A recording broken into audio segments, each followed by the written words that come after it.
On a bitter cold day in January, my mother and I were walking around the streets of New Orleans when a strange spectacle caught my eye.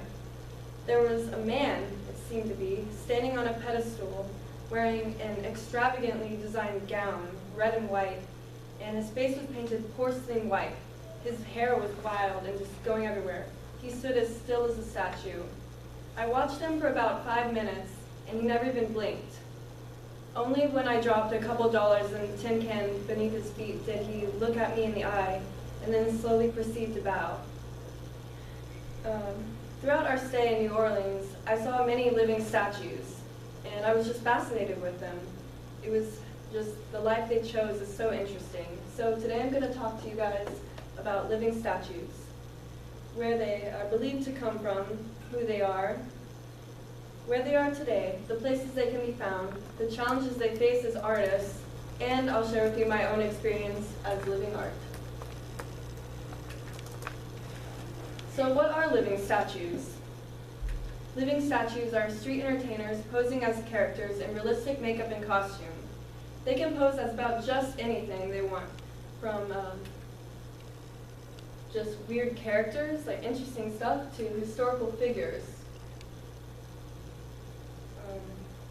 They present themselves to an audience whom are usually just passerbyers on the streets, and living statues typically remain immobile for up to 8 hours a day, in a day's long day of work.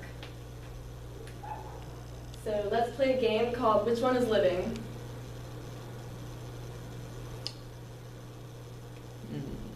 I can't tell. That one? Yeah. Mm-hmm.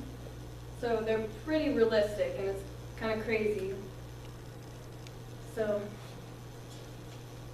the first living statue is lost to time. Nobody quite knows who the first recorded person is to imitate art.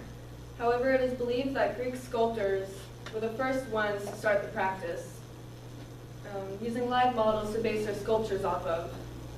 And the first modern statues were actually circus performers in the 19th century, and many traveled in groups to create a spectacle. Here are just some pictures of living artists.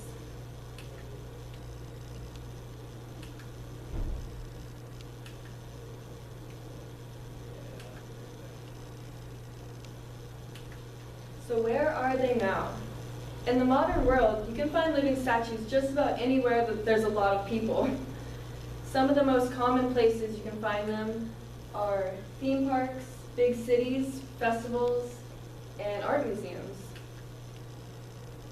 It's really not an easy job.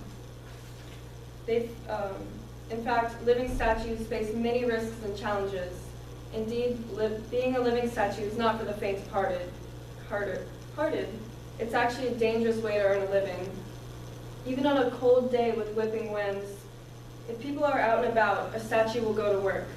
Worse than the weather are the people who don't take a kind liking to the artist. Many statues are actually abused on the streets.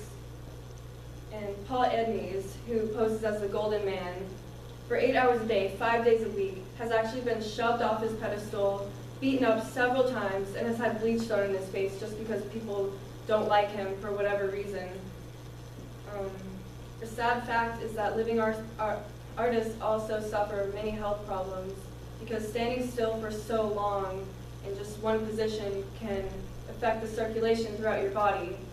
And Paul Edmes has actually suffered blood clots in his legs and lungs several times. So, despite the risky business and trials that they endure as living artists, working as a statue creates a pretty satisfying profit on a good day. In a world of people running the rat race, statues really enjoy making a statement. It is said that being able to connect with people is an extremely rewarding experience. So, as you can tell, not all people are cut out for this line of work daily, but I found that I really enjoy modeling, and dressing up is always fun. I posed as a living statue in a couple of art shows, and it was really just fun and interesting. So my next gig is to pose live for a sketching class. In the near future, I'd actually like to take some time off of work to travel around America and pose as a living statue, just for fun.